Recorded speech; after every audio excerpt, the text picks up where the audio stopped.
আমরা আদালতকে যেই পরামর্শ দিয়েছি ওটাও পাবলিক ডকুমেন্ট, ওটাও আপনারা পাবেন, এখন আর বন্ধ রাখার কোনো মানে হয় না। আর এই আমি যে কথাগুলো বলছি এটা আমাদের রিপোর্ট থেকেও নেওয়া আর ওই ডকুমেন্ট থেকেও নেওয়া, যেটা হচ্ছে আদালতে আমরা যেটা দিয়েছি, এবং তার বাইরেও কিছু কথা বলছি। আচ্ছা, তো আদানি চুক্তিটা বিশেষভাবে ইন্টারেস্টিং এই কারণে যে অগ্রাধিকারের যে কথাগুলো জাহিদ ভাই বললেন যে কোনগুলোকে আগে আমাদের টার্গেট করা উচিত, তার মধ্যে এটা অন্যতম। এখানে আমরা বিশাল পরিমাণের বৈদেশিক মুদ্রায় টাকা দিচ্ছি, প্রায় $1 বিলিয়ন বছরে। এটা একটা 25 বছরের কন্ট্রাক্ট, অর্থাৎ $25 বিলিয়ন আমরা অলরেডি এখানে দিব বলে বলেছি।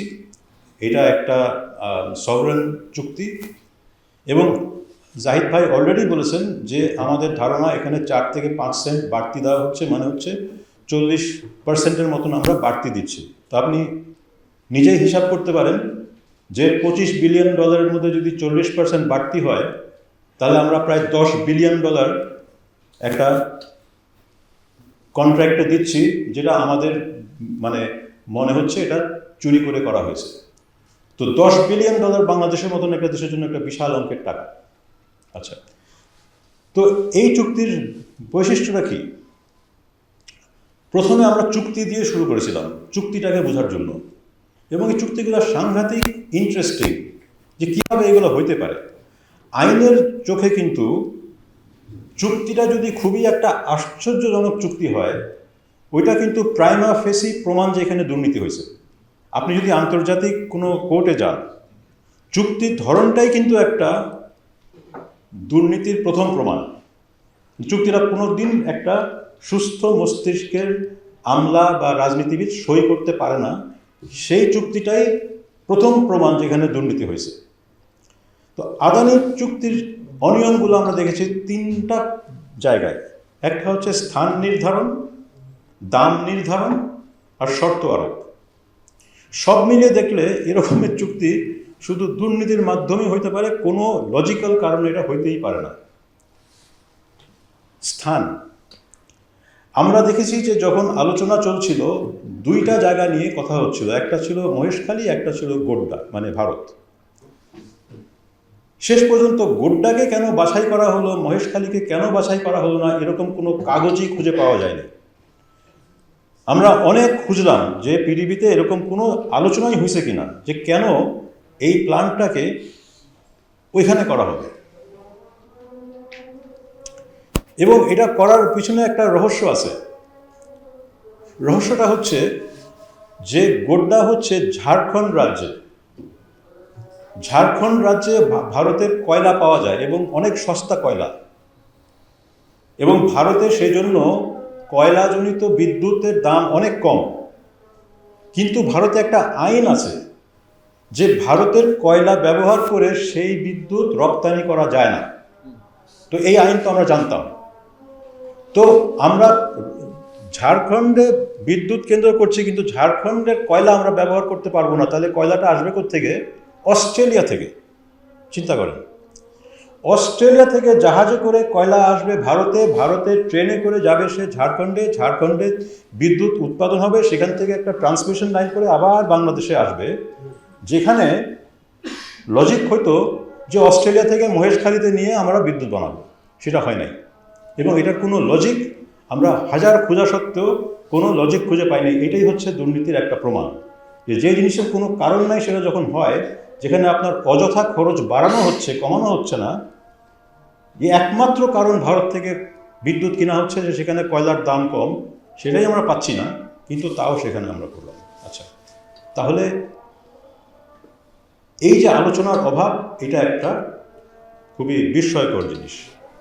আমাদের কমিটি যখন গঠিত হয়, আমরা একেবারে শুরুর দিকে একটা আহ্বান জানিয়ে দেই পুরা বিশ্বে, যে যদি কোনো হুইসেল ব্লোয়ারের কাছে কোনো তথ্য থাকে আদানি সম্বন্ধে, আদানির এই চুক্তি সম্বন্ধে, আমাদেরকে দিতে।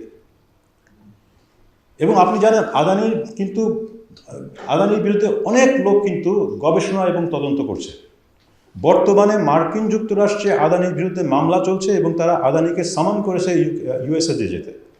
কারণ তাদের কাছে খবর আছে যে আদানি ভারতীয় আমলাদেরকে ঘুষ দিয়েছে তাদের পাওয়ার কেনার জন্য, যেই পাওয়ারে মার্কিন ইনভেস্টররা ইনভেস্ট করেছে সেটা মার্কিন আইনের পরিপন্থী। মার্কিন যুক্তরাষ্ট্র আদানির বিরুদ্ধে মামলা করছে। শ্রীলঙ্কায় তাদের এমওইউ ক্যান্সেল হয়ে গেছিলো একটা পাওয়ার প্ল্যান্টের। আফ্রিকার বিভিন্ন দেশে তাদের এমওইউ ক্যান্সেল হয়েছে। এটা একটা নোম দুর্নীতিবাজ ব্যবসায়ী, ঠিক আছে? তো আদানির ওয়াচ করার মতন দুনিয়াতে অনেক সংগঠন এবং অনেক লোক এই কাজ করছে। আমরা যখনই আহ্বান দিই আমাদের বিশাল পরিমাণ কিন্তু তথ্য আসতে শুরু করে, এবং এই তথ্যের কিছু ছিল দুর্বল এবং কিছু ছিল সাংঘাতিক শক্ত ধরনের তথ্য, খুবই প্রামাণ্য তথ্য। এটা দেখে এক পর্যায়ে বেশ কয়েক মাস আগে বিদ্যুৎ বিভাগ একটা আন্তর্জাতিক খ্যাতিসম্পন্ন ইউকে বেসড লিগ্যাল টিম, যারা দুর্নীতির মামলা করে এবং বড় বড় দুর্নীতির মামলা করেছে, তাদেরকে নিয়োগ দেওয়া হয়েছে। এদের মধ্যে শুধু আইনজীবী না, এবং উঁচু মর্যাদার আইনজীবী, মানে হচ্ছে যাকে কিংস কাউন্সিল বলে, মানে সব থেকে বড় ধরনের ব্যারিস্টার।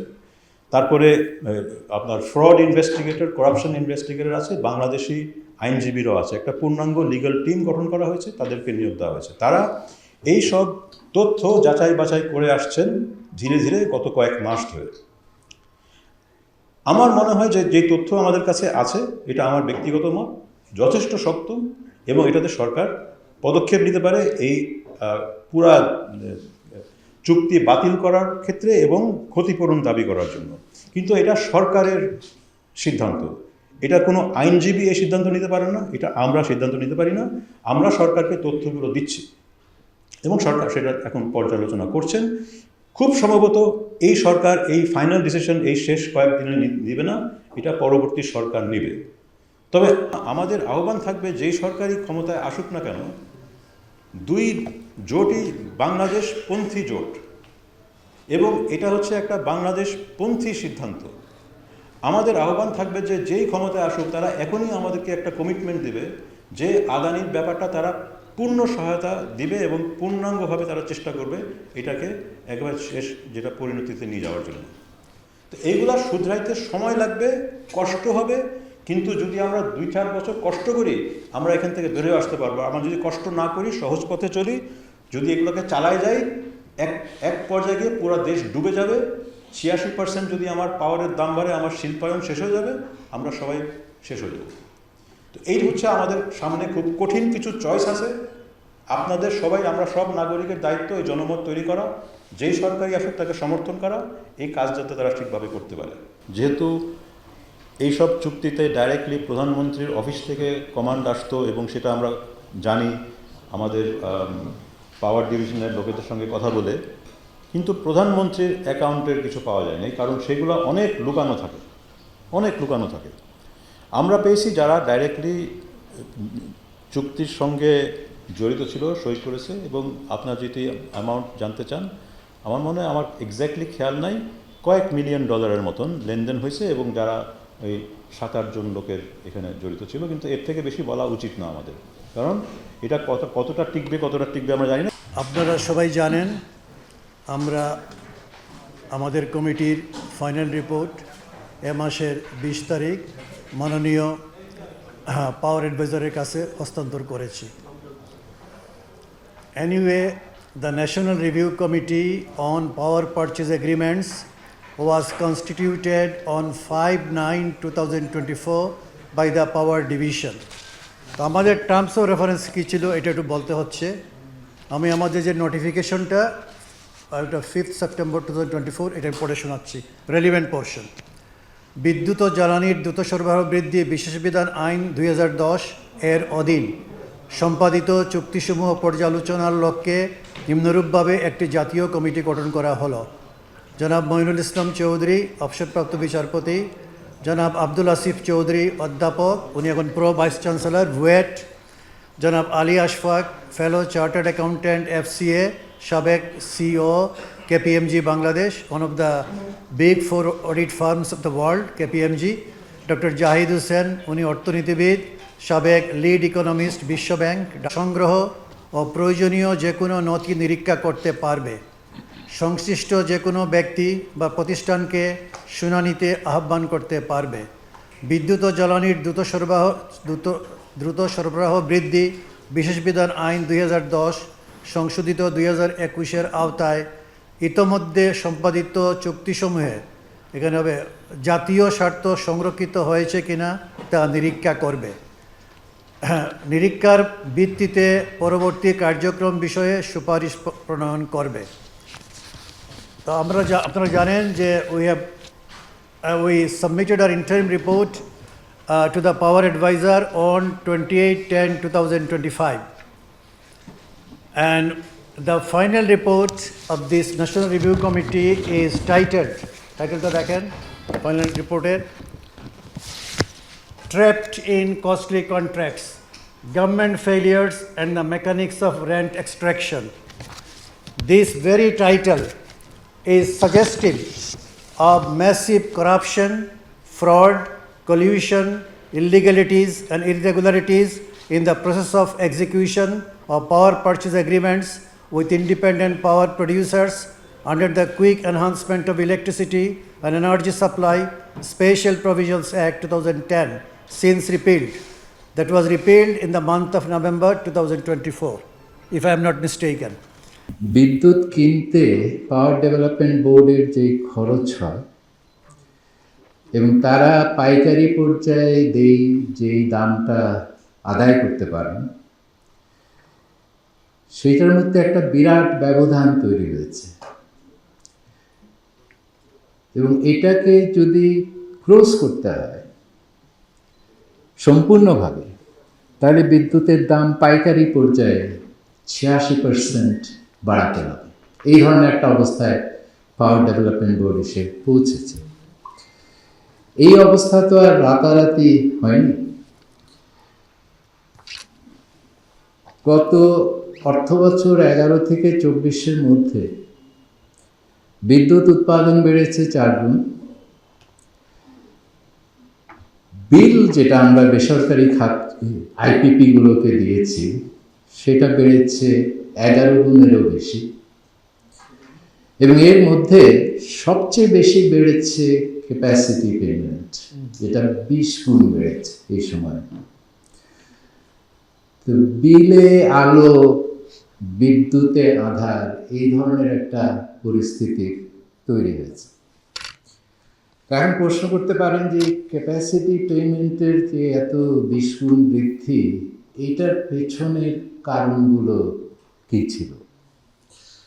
তো সেখানে দুটো বড় কারণ আমরা চিহ্নিত করেছি। একটা হলো যে বিদ্যুৎ খাতে অতিরিক্ত অনেক মেগাওয়াট যোগ হয়েছে, কিন্তু সবগুলো ব্যবহার করা যায় না, এবং আমাদের ন্যাশনাল রিভিউ কমিটির হিসাবে 7,700 থেকে 9,500 মেগাওয়াট বিদ্যুৎ ব্যবহারযোগ্য নয়।